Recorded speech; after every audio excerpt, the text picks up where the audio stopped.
हमारे भक्ति चैनल में आपका स्वागत है।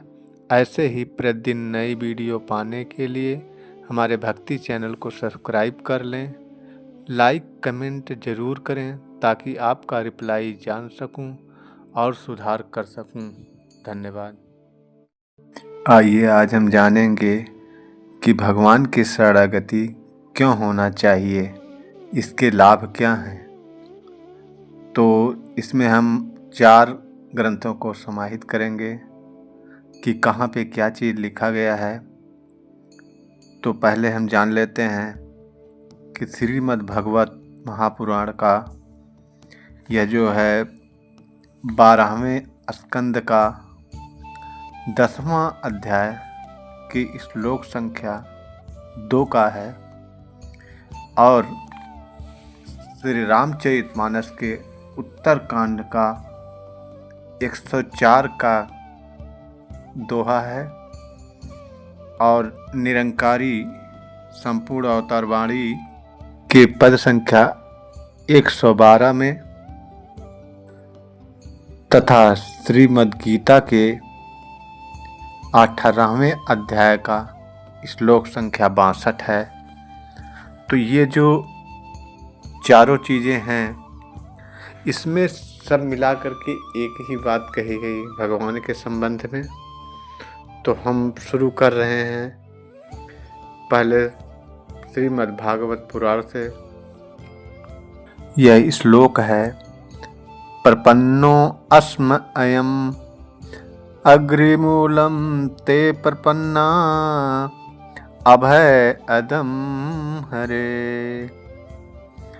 यानी कह रहे हैं कि आपकी माया देखने पर सत्य प्रतीत होती है और कहते हैं कि आपकी माया को देख करके बड़े बड़े मुनि जपी तपी योगेश्वर सब लोग भ्रमित हो जाते हैं और उस माया के चक्कर में पड़ जाते हैं और मोहित होकर के बस उसी में रह जाते हैं और आपको भूल जाते हैं।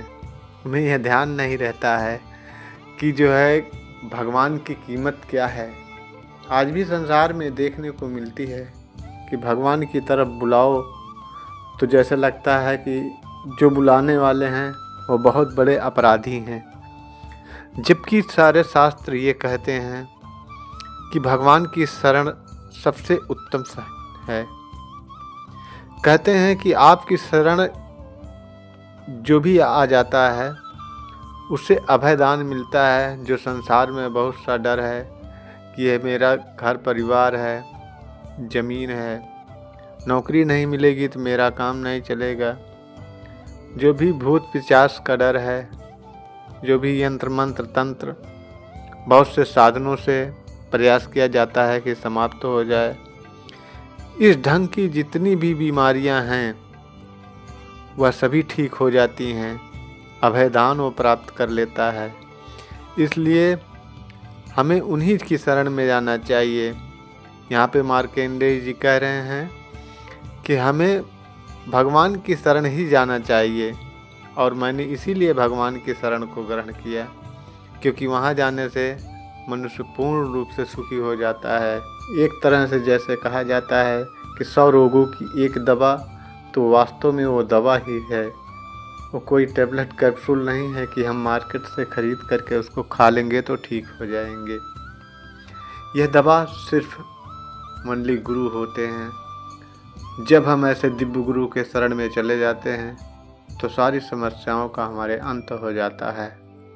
ऐसा ही भावार्थ लेकर के निरंकारी संपूर्ण अवतार वाणी में सहनशाह अवतार सिंह जी महाराज लिख रहे हैं, हरि के जन की संगत करके हरि की सोच विचार करो,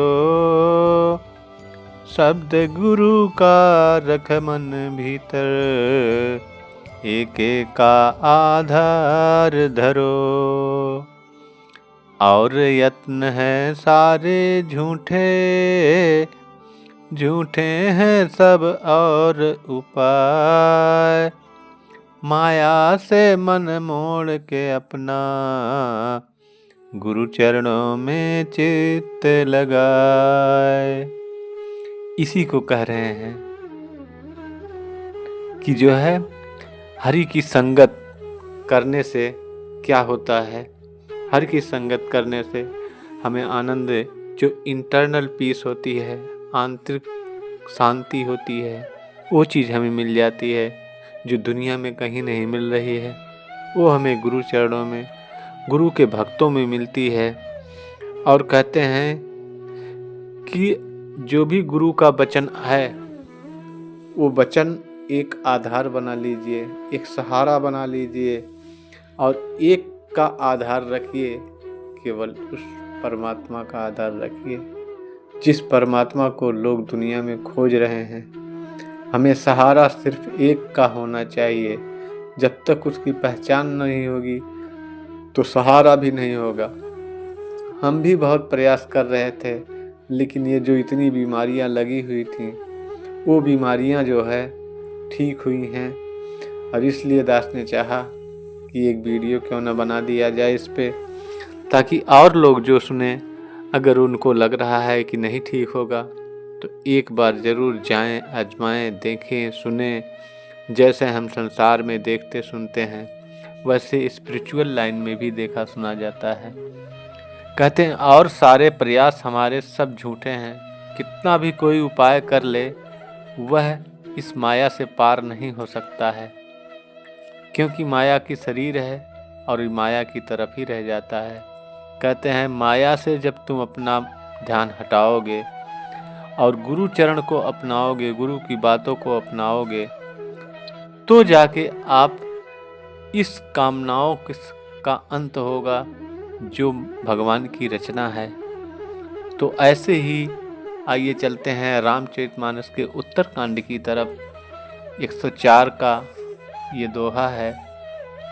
इसमें कह रहे हैं, हरि माया कृत दोष गुण, बिनु हरि भजन न जाय, भजिय राम तज काम सबु, अस विचारी मन माय। इसमें कहा गया कि भगवान ने माया की रचना किया हुआ है। जो भी गुण और दोष हैं, ये सब भगवान की रचना है। और कहते हैं यह भगवान के भजन के बिना नहीं जाते। जो भी हमारे शास्त्र ग्रंथ उपनिषद कह रहे हैं, इसको कभी जीवन में हमने फॉलो नहीं किया, जीवन में लागू नहीं किया। अगर जीवन में हम लागू करते तो शायद है ये जो हमारा दुख क्लेश है, जो आज इतनी संसार में उठापटक है, ये सारी समाप्त हो जाती। तो कहते हैं कि जो भी मन में ऐसा विचार कर ले कि भगवान की ये रचना है, भगवान के माध्यम से प्रेरित होती है, सारा विश्व एक कठपुतली की बात है। भगवान जैसा चाहते हैं वैसा उसको बना देते हैं। तो इसी ऐसा विचार करके भगवान को प्राथमिकता देना चाहिए, क्योंकि भगवान ने इस नश्वर शरीर को जीरो से हीरो कर दिया, हीरो बना दिया। कितनी बड़ी शरीर की रचना कर दी। तो कहते हैं सारी कामनाओं, इच्छाओं को त्याग करके वह श्री राम का भजन करना चाहिए। इसीलिए करना चाहिए कि यह माया नहीं जाती है बिना भजन के, तो ये जरूरी होता है। आइए इसी क्रम में हम चलते हैं श्रीमद् भागवत गीता के 18वें अध्याय का श्लोक संख्या 62 की तरफ। इसमें कह रहे हैं कि त्वमेव शरणं गच्छ सर्वभावेन भारत, तत्प्रसादत अत्पराम शांतिम स्थानम प्राप्यसि शाश्वतम। कहते हैं हे भारत, तू सब प्रकार से उस परमेश्वर की शरण में जा। उस परमात्मा की कृपा से तू परम शांति को प्राप्त करेगा और परम शांति से जिंदगी जी पाएगा और अंत में परम धाम को भी प्राप्त हो जाएगा। तो जहाँ भी भगवान ने कहा है वह सब अपनी शरणागति को महत्ता दिया है। भगवान ही सर्वोपरि हैं, परम आश्रय हैं, परम गति हैं और परम प्राप्य हैं। अगर दुनिया में कोई प्राप्त करने की वस्तु है तो ओनली फॉर वन, वो भगवान है। और उन्हीं के आश्रय होकर के अब सर्वस्व सब कुछ उन्हीं का ही समझते हुए अपने इस जो प्रेरक हैं, जो रक्षक हैं, जो परम हितैषी हैं, और कोई दुनिया में हित करने वाला नहीं है, सब प्रकार से उन पे निर्भर हो जाता है।